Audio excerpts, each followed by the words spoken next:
ہم ہیں، زمین کو بھی ہم نے بچھایا ہے اور کہا کہ ہر چیز کو جوڑا جوڑا بھی ہم نے پیدا کیا ہے۔ بس تم سب کو چاہیے کہ اللہ کی طرف دوڑو اور بھاگو اور اللہ کے ساتھ کوئی دوسرا الہ نہ بناؤ۔ اور پھر کہا کہ جنوں اور انسانوں کو میں نے اپنی عبادت کے لیے پیدا کیا ہے، مجھے ان سے رزق نہیں چاہیے اور نہ میں یہ چاہتا ہوں کہ وہ مجھے کھلائیں۔ اللہ تو دینے والا ہے، ان اللہ هو الرزاق، وہ تو بہت دینے والا ہے، ذو القوہ المتین، قوت والا بھی ہے اور مضبوطی والا بھی ہے۔ اس کے بعد آگے سورہ الطور ہے۔ نبی کریم علیہ السلام نے پوری سورہ مغرب کی نماز میں پڑھی، آپ کی سنت سے یہ ثابت ہے۔ اور اس سورت میں اللہ رب العالمین نے آغاز میں کچھ قسمیں اٹھائیں۔ والطور، طور ایک پہاڑ کا نام ہے جہاں پہ اللہ رب العالمین جناب موسیٰ سے ہم کلام ہوئے۔ اللہ نے اس پہاڑ کی قسم اٹھائی۔ وکتاب مستور، لکھی ہوئی کتاب جو اللہ کے پاس محفوظ ہے، اس میں مستقبل اور ہمیشہ کے لیے جو کچھ ہونے والا ہے وہ لکھا گیا۔ اس کے بعد کہا بیت المعمور کی قسم، جس طرح روئے زمین پہ اللہ کا گھر بیت اللہ ہے، اس کی سیدھ میں 7 آسمانوں کے اوپر اللہ کا ایک گھر ہے بیت المعمور، اس کو کہتے ہیں۔ روزانہ 70,000 فرشتے اس گھر کا طواف کرتے ہیں۔ رسول اللہ علیہ السلام نے فرمایا جو فرشتہ ایک دفعہ اس گھر کا طواف کر لیتا ہے، قیامت تک دوبارہ اس کی باری نہیں آئے گی۔ والسقف المرفوع، بلند و بالا چھت کی قسم، آسمان کی۔ والبحر المسجور، اور سمندر کی اللہ قسمیں اٹھا رہے ہیں۔ یہ ساری قسمیں اٹھا کے کہا ان عذاب ربک لواقع ما له من دافع، آپ کے رب کا جو عذاب ہے وہ یقیناً واقع ہونے والا ہے، اس کو کوئی ہٹانے والا نہیں ہوگا۔ ہوگا یہ سب کس دن؟ یہ سب قیامت کے دن ہوگا، جس دن جھٹلانے والوں کے لیے بہت بڑی وعید اور بہت بڑی تباہی ہوگی۔ اس کے بعد آگے اللہ رب العالمین نے اسی سورت کے آخر میں اپنے رسول صلی اللہ علیہ وسلم کو تسلی دی اور کہا کہ آپ اپنے رب کے حکم کے ساتھ صبر کریں گے، آپ ہماری آنکھوں کے سامنے ہیں، اور صبح و شام اللہ رب العالمین کی جب بھی آپ قیام کریں گے تسبیح بیان کریں گے، رات کے حصے میں قیام کریں آپ اللہ رب العالمین کی تسبیح بیان کریں، اور جب صبح کے وقت ستارے جا رہے ہوتے ہیں اس وقت بھی اللہ کی تسبیح بیان کریں۔ اس کے بعد آگے سورہ النجم ہے، اس میں بھی اللہ رب العالمین نے ستاروں کی قسمیں اٹھائیں، اور آغاز میں ہی رسول اللہ علیہ السلام سے متعلق کچھ چیزیں، کچھ باتیں ارشاد فرمائیں۔ ما ضل صاحبکم وما غوا، اللہ کہتے ہیں انسانوں کو مخاطب کر کے کہ تمہارا ساتھی یعنی جناب رسول اللہ علیہ السلام یہ کوئی گمراہی کے رستے پہ نہیں ہیں۔ وما ينطق عن الهوى، ان کی زبان سے یہ کوئی اپنی مرضی سے بولتے بھی نہیں ہیں۔ ان هو الا وحی یوحی، یہ جو بات کرتے ہیں وہ اللہ کی طرف سے ان کی طرف وحی کیا جاتا ہے۔ اس کے بعد رسول اللہ علیہ السلام کا معراج کی رات جبریل امین علیہ التحیہ والتسلیم کو ان کی اصلی حالت اور شکل میں دیکھنا اور ان کے قریب ہونا، اور پھر ان کا اللہ رب العالمین کے پیغام کو رسول اللہ علیہ السلام تک پہنچانا، اس واقعے کو اللہ نے ذکر کیا اور کہا ما زاغ البصر وما طغى لقد رأى من آیات ربه الکبریٰ۔ رسول اللہ علیہ السلام کی آنکھ کوئی ٹیڑھی نہیں ہے، نہ ہی اس میں کوئی سرکشی ہے، آپ نے اللہ کی بڑی بڑی نشانیوں کو دیکھا ہے، اور یہ سب نشانیاں معراج کی رات رسول اللہ علیہ السلام کو دکھائی گئی ہیں۔ اور اس سورہ النجم کے آخر میں اللہ رب العالمین نے جناب ابراہیم علیہ السلام کا ذکر کیا، اور اس کے بعد ان کے صحیفوں میں جو باتیں اللہ نے اتاری تھی جناب موسیٰ اور جناب ابراہیم کے، ان باتوں کو یہاں بیان کیا، کہا کہ ان صحیفوں میں ہم نے یہ اتارا اور یہ کہا تھا اللہ تزر وازرۃ وزر اخری، کہ کوئی جان کسی دوسری جان کا بوجھ نہیں اٹھائے گی۔ کوئی اگر آج یہ دعویٰ کرتا ہے کہ میں آپ کا بوجھ اٹھا لوں گا یا فلاں کا بوجھ اٹھا لے گا، تو اللہ یہاں اصول بتا رہے ہیں کہ کوئی کسی کا بوجھ نہیں اٹھائے گا۔ اس کے بعد کہا کہ وَأَن لَيْسَ لِلْإِنسَانِ مَا سَعَىٰ، انسان کو وہی کچھ ملے گا جس کی اس نے کوشش کی ہے۔ وَأَنَّ سَعْيَهُ سَوْفَ يُرَىٰ، اس کی کوشش اس کو جلد دکھائی جائے گی۔ ثُمَّ يُجْزَاهُ الْجَزَاءَ الْأَوْفَىٰ، پھر اس کو اللہ رب العالمین پورا بدلہ دیں گے۔ وَأَنَّ إِلَىٰ رَبِّكَ الْمُنتَهَىٰ، اور آپ ہی کے رب کی طرف سب کو جانا ہے۔ وَأَنَّهُ هُوَ أَضْحَكَ وَأَبْكَىٰ، پھر اللہ نے بتایا کہ آپ کا رب کون ہے، کہا اللہ وہی ہے جو ہنساتا بھی ہے رلاتا بھی ہے، وہی ہے مارتا بھی ہے زندہ بھی کرتا ہے۔ خلق الزوجین الذکر والانثیٰ، اس نے جوڑے پیدا کی ہیں، مذکر بھی مؤنث بھی۔ من نطفۃ اذا تمنا، پانی کے ایک قطرے سے، وَأَنَّ عَلَيْهِ النَّشْأَةَ الْأُخْرَى، جس اللہ نے پہلی دفعہ پیدا کیا ہے دوبارہ پیدا کرنا بھی اس کے ذمہ ہے، وَأَنَّهُ هُوَ أَغْنَى وَأَقْنَى وَأَنَّهُ هُوَ رَبُّ الشِّعْرَى، وہی ذات ہے اللہ رب العالمین کی جو غنی کرتا ہے، بے پرواہ کرتا ہے اور لوگوں کو نواز دیتا ہے۔ اسی نے عاد اولا کو بھی تباہ کیا اور سمود کو بھی تباہ کیا، اور اس سے پہلے جو قوم نوح تھے ان کو بھی تباہ کیا ان کی سرکشی کی وجہ سے۔ اس کے بعد آخر پہ اللہ نے جو جوڑا اور کہا فَمِنْ هَذَا الْحَدِيثِ تَعْجَبُونَ، یہ اللہ رسول کی باتیں سن کے تم تعجب کرتے ہو، وَتَضْحَكُونَ وَلَا تَبْكُونَ، ہنستے ہو روتے نہیں ہو، وَأَنْتُمْ سَامِدُونَ، اللہ کہتے ہیں فَاسْجُدُوا لِلَّهِ وَاعْبُدُوا، ساکت کھڑے ہو، روتے نہیں ہو، ہنستے ہو، تمہیں چاہیے کہ تم اللہ کے لیے سجدہ بھی کرو اور اس کی عبادت بھی کرو۔ اس کے بعد سورہ القمر، رسول اللہ علیہ السلام کو اللہ نے نشانی دی جب آپ مکے کے اندر موجود تھے، اور یہ نشانی مطالبے پہ نہیں تھی۔ رسول اللہ علیہ السلام کو جتنے بھی معجزات دیے گئے ہیں یہ اہل مکہ کے مطالبے پہ نہیں دیے گئے۔ اللہ رب العالمین کا یہ اصول ہے کہ اگر مطالبے پہ کوئی نشانی، کوئی معجزہ دیا جائے تو بعد ازاں اگر قوم نہ مانے تو پھر اللہ کا عذاب اترتا ہے۔ تو مطالبے بہت سارے آپ سے کیے گئے، لیکن مطالبے پہ آپ کو اللہ رب العالمین نے کوئی نشانی نہیں دی۔ جو نشانیاں دی ہیں وہ بغیر مطالبے کے اللہ نے اپنی مرضی کے ساتھ دی ہیں۔ ان نشانیوں میں سے ایک یہ نشانی کہ اللہ نے آپ کے لیے چاند کو دو ٹکڑوں میں تقسیم کیا، ایک پہاڑ کی ایک جانب، دوسرا دوسری جانب، اور قرآن مجید کی آیتیں اتار دی، تقسیم کیا اور یہ آیتیں اتار دی۔ اقتربت الساعۃ وانشق القمر، اللہ کہتے ہیں قیامت قریب ہے، چاند دو ٹکڑے ہو گئے۔ وَإِن يَرَوْا آیَةً يُعْرِضُوا، جب یہ لوگ نشانی دیکھتے ہیں تو اعراض کرتے ہیں اور کہتے ہیں کہ جادو ہے۔ انہوں نے کہا یہ تو جادو ہوا ہے، ہمیں ہماری آنکھوں کے ساتھ کچھ کوئی کھیل کھلواڑ ہو رہا ہے، یہ اصل میں نہیں ایسا ہوا۔ وَكَذَّبُوا وَاتَّبَعُوا أَهْوَاءَهُمْ، اللہ کہتے ہیں لوگوں نے جھٹلایا اور اپنی اہوا، اپنی خواہشات کی پیروی کی۔ اس کے بعد اللہ کہتے ہیں صرف انہوں نے نہیں جھٹلایا، اس سے پہلے قوم نوح نے بھی جھٹلایا تھا، انہوں نے ہمارے بندے کو جھٹلایا اور کہا یہ مجنون ہے، یہ دیوانہ ہے۔ فَدَعَا رَبَّهُ أَنِّي مَغْلُوبٌ فَانْتَصِرْ، اس بندے نے اللہ سے دعا کی، اپنے رب سے دعا کی اور کہا فَانْتَصِرْ، اے میرے رب میری مدد کر۔ فَفَتَحْنَا أَبْوَابَ السَّمَاءِ بِمَاءٍ مُنْهَمِرٍ، ہم نے پھر آسمانوں سے بھی پانی اتارا، زمین سے بھی پانی اتارا، اور اس کو ہم نے تختوں اور کیلوں سے بنائی ہوئی کشتی پہ سوار کیا جو ہماری آنکھوں کے سامنے چل رہی تھی، اور اس کی قوم کو ہم نے تباہ کیا۔ قوم عاد، قوم سمود اور قوم لوط کا ذکر کیا، اور اس سورہ کے آخر پہ اللہ رب العالمین نے وَلَقَدْ جَاءَ آلَ فِرْعَوْنَ النُّذُرُ، آل فرعون کا ذکر کیا، اور کس طرح انہوں نے اللہ کی نشانیوں کو جھٹلایا اور اللہ کا عذاب انہیں پہنچا، ان کا ذکر کیا۔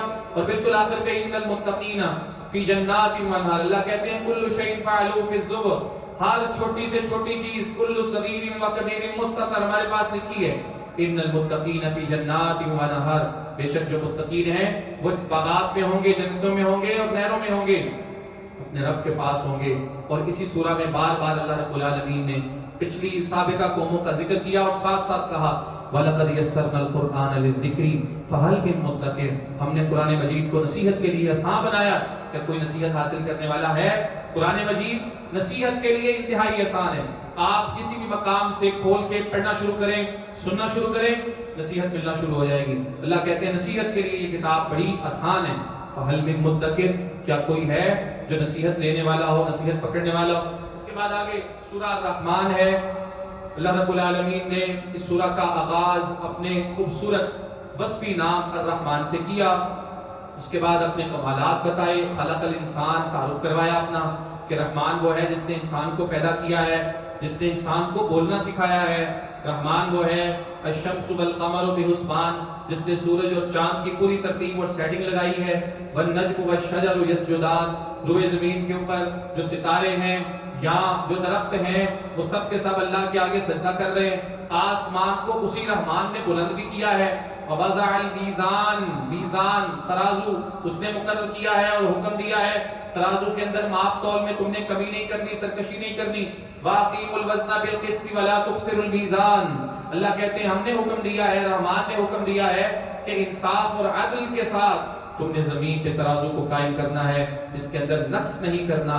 اور زمین کو اس نے اسی رحمان نے وضعها للانام، لوگوں کے لیے بنایا اور پیدا کیا ہے۔ اور اس زمین میں فاکہۃ والنخل ذات الاکمام، پھل بھی رکھے ہیں، کھجوریں بھی رکھی ہیں، کھجوروں کے باغات اور درخت بھی رکھے ہیں، والحب ذو العصف والریحان، پھول بھی اس زمین کے اندر اس نے اگائے ہیں، اور الحب غلہ اناج، ذو العصف جو بھوسے اور چھلکے والا ہے، اللہ کہتے ہیں وہ بھی اسی رحمان نے اگایا ہے۔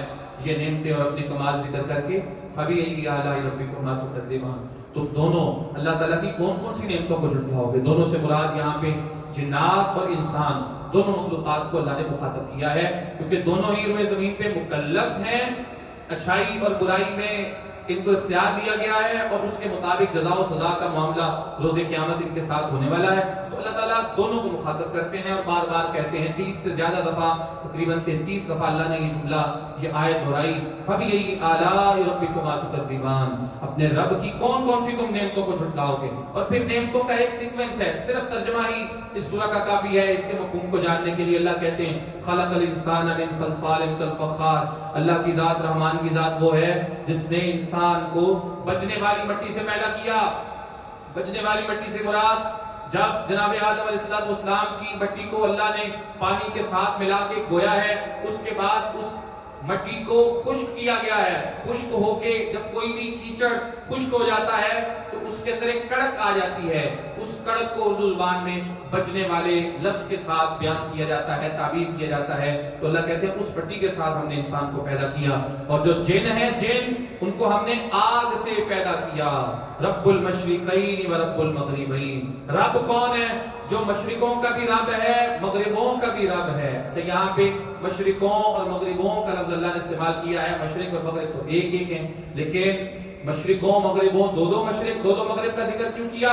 اس کی تفسیر میں ایک بات تو یہ ہے کہ مشرقوں کہہ کے دو جانبیں اور مغربوں کہہ کے دو جانبیں مراد نہیں ہیں، شمال جنوب کی دو کے اندر شامل اللہ نے کر دی ہیں، دو بول کے چاروں مراد نہیں ہیں۔ دوسرا مطلب یہ ہے کہ مشرق بھی کئی ہیں، مغرب بھی کئی ہیں۔ روزانہ سورج نئے مشرق سے نکلتا ہے، ایک سائڈ سے شروع ہوتا ہے، روزانہ اس کی جگہ بدلتی جاتی ہے۔ تو اللہ رب العالمین نے ایک سے زیادہ مشرق قرار دیے اور ایک سے زیادہ مغرب قرار دیے۔ ایک جگہ پہ رب المشارق والمغارب اللہ نے کہا کہ اللہ وہ ہے جو مشارق کا رب ہے اور مغارب کا رب ہے۔ اس کے بعد اس نے کہا سمندر دریا اسی نے چلائے ہیں جو آپس میں ملتے ہیں، ان کے درمیان اس نے پردہ رکھ دیا ہے، لا یبغیان، پانی ایک کا دوسرے کے ساتھ نہیں ملتا، باوجود اس کے کہ وہ کٹھے چل رہے ہیں، وہ اپنی رفتار اور اپنی جانب اپنے سفر میں گامزن رہتے ہیں، وہ آپس میں نہیں ملتے، اللہ نے ان کے درمیان پردہ ڈال دیا ہے۔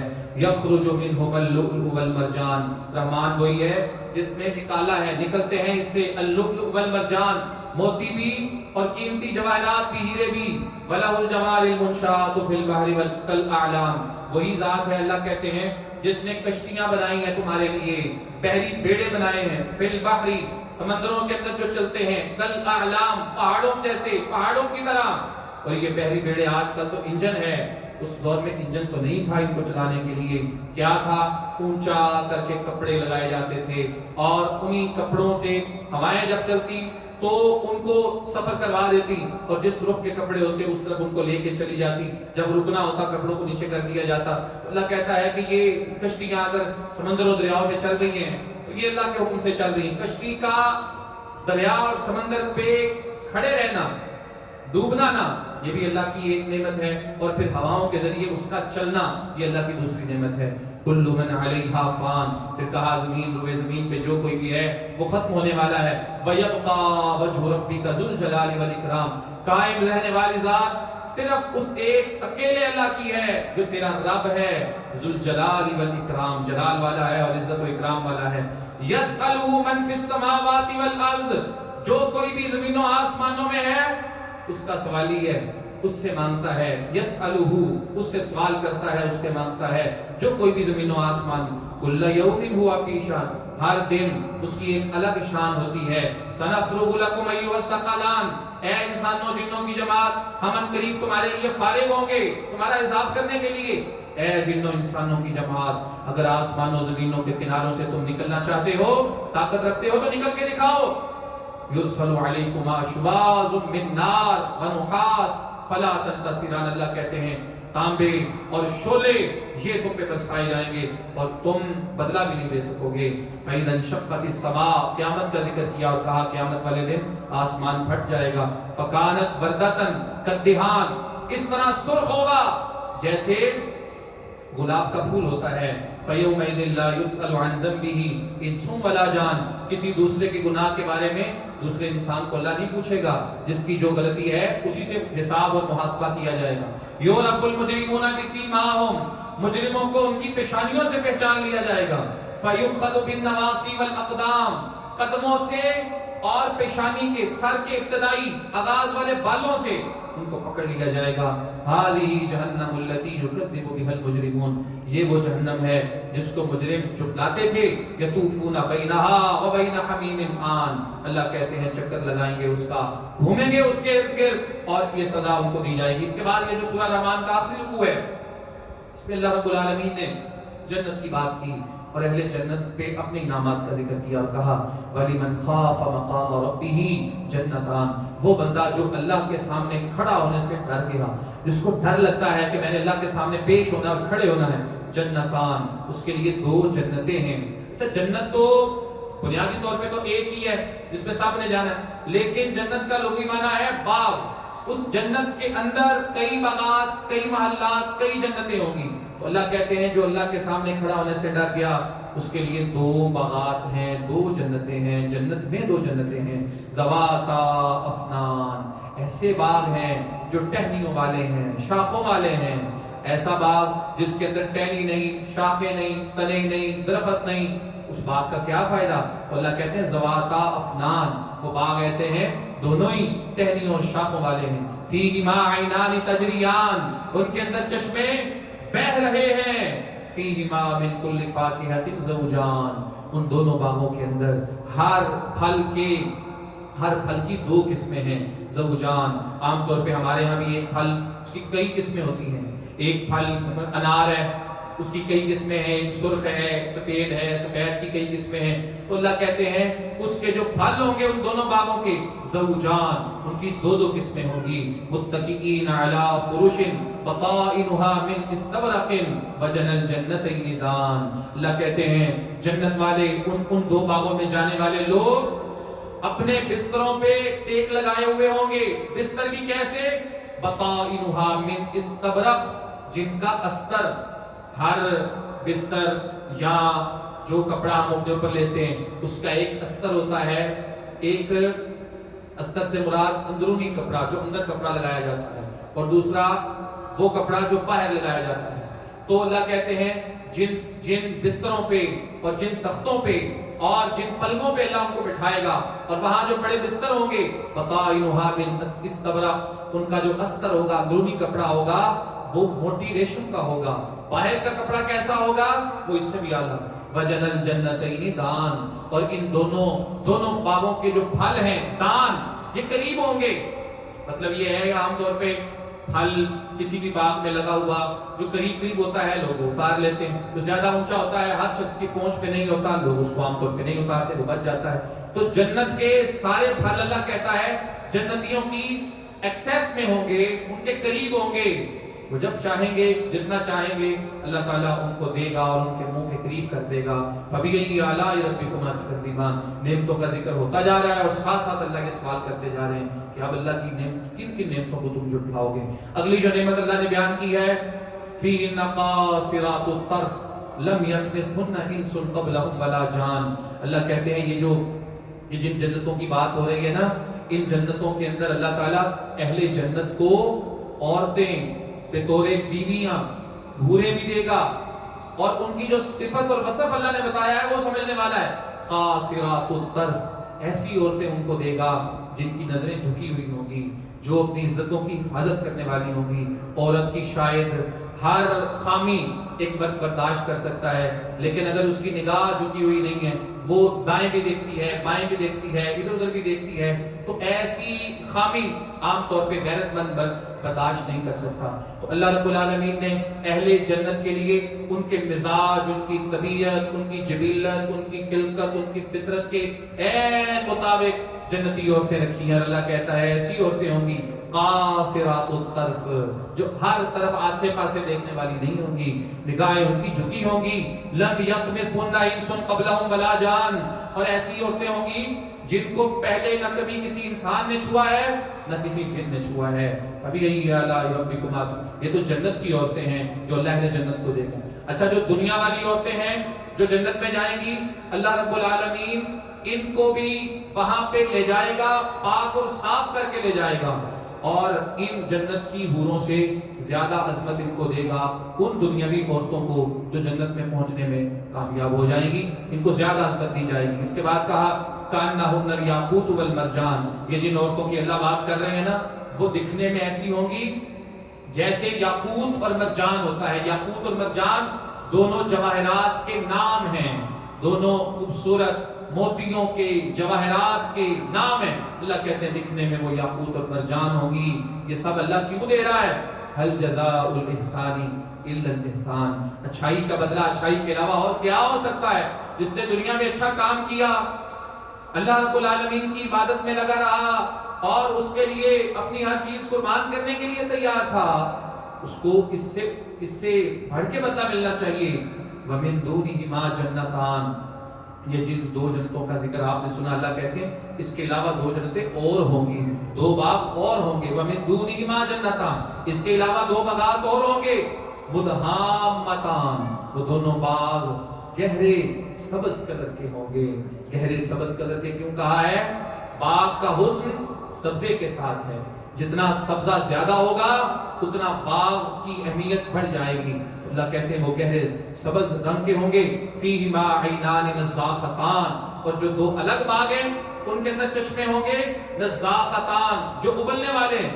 پیچھے والے باغوں میں جو دو چشمے تھے وہ بہنے والے تھے، یہ کون سے تھے جو بہ نہیں رہے، اپنی جگہ پہ ہی ابل رہے ہیں. جیسے زمزم ہے اپنی جگہ پہ ابل رہا ہے. رسول اللہ نے فرمایا اگر اماں ہاجرہ اس کو چھوڑ دیتی، اس کے گرد منڈیر نہ بناتی تو یہ بہنے والا چشمہ بن جاتا. انہوں نے منڈیر بنائی، یہ ابلنے والا اپنی جگہ پہ رکنے والا چشمہ بن گیا. تو اللہ کہتے ہیں دو چشمے جو اپنی جگہ پہ ابلنے والے ہوں گے. فیہما فاکہہ، ان دونوں باغوں کے اندر بھی پھل بھی ہوں گے. ونخل، اور کھجور کے درخت بھی ہوں گے. ورمان، اور انار بھی ہوں گے. فیہن خیرات حسان، بڑی بہترین خوبصورت عورتیں بھی ہوں گی. حور، حوریں ہوں گی. مقصورات فی الخیام، حور کیا ہے؟ حور یہ عربی زبان کا لفظ ہے. اس خاتون کو کہا جاتا ہے جس کی آنکھ کی سفیدی بہت زیادہ سفید ہوتی ہے، آنکھ کی سیاہی بہت زیادہ سیاہ ہوتی ہے، اور آنکھ حور العین جب بولتے ہیں تو آنکھ کا سائز لمبا بھی ہوتا ہے اور موٹا بھی ہوتا ہے، خوبصورت ہوتا ہے. تو یہ ایسی خاتون کو حور کہا جاتا ہے. تو اہل جنت کو اللہ رب العالمین جو جنت میں عورتیں دے گا ان میں یہ خوبیاں پائی جائیں گی. آنکھوں کی سفیدی بہت زیادہ سفید، اور آنکھوں کی سیاہی بہت زیادہ سیاہ، لمبائی میں موٹائی میں آنکھیں انتہائی خوبصورت، اس لیے ان کو حور کہا جائے گا. حور کہتے ہی اس خاتون کو ہیں. مقصورات فی الخیام، جن کو روکا گیا ہے، اللہ کہتے ہیں روکا ہوا ہے ہم نے خیموں کے اندر. لم یطمثہن انس قبلہم ولا جان، کسی جن یا کسی انسان نے ان کو اس سے پہلے چھوا نہیں ہے. متکئین علی رفرف خضر وعبقری حسان، اللہ کہتے ہیں ان جنتوں میں جانے والے بھی ٹیک لگائے ہوئے ہوں گے سبز قالینوں پہ. عبقری، ایسے قالین جو انتہائی اعلیٰ درجے کے ہیں اور انتہائی خوبصورت ہیں. فبأي آلاء ربكما تكذبان، اور آخر پہ کہا تبارک اسم ربک ذی الجلال والاکرام، آپ کے رب کا نام بڑا برکت والا ہے، ذی الجلال والاکرام. اور وہ رب وہ ہے جو جلال اور اکرام والا ہے. اللہ کی ذات جو برکت والی ہے سو ہے، اس کا نام بھی بڑا برکت والا ہے. اس کا نام لفظ اللہ، لفظ رحمان، اس کے جتنے بھی خوبصورت نام ہیں سارے بڑی برکت والے ہیں. ان کو پڑھنے سے، ان کو بول کے، اس اللہ سے دعا کرنے سے انسان کی دعا قبول ہوتی ہے. سارے ہی نام اس کے بابرکت ہیں، اس کی ذات کتنی برکت ہوگی. اس کے بعد آگے سورہ الواقعہ یہاں سے انشاءاللہ کل شروع کریں گے. اس کے اندر بھی اہل جنت اور 3 گروہ اہل جنت کے اللہ نے بنا دیے. اس کے بعد اہل جہنم کا ذکر ہے، اور اس کے آخر پہ اللہ رب العالمین نے جو جوڑنے کے لیے کچھ باتیں ذکر کی ہیں. انشاءاللہ سورہ الواقعہ سے کل شروع کریں گے. اللہ تعالیٰ مجھے آپ کو توفیق دے. وما توفیق الا باللہ.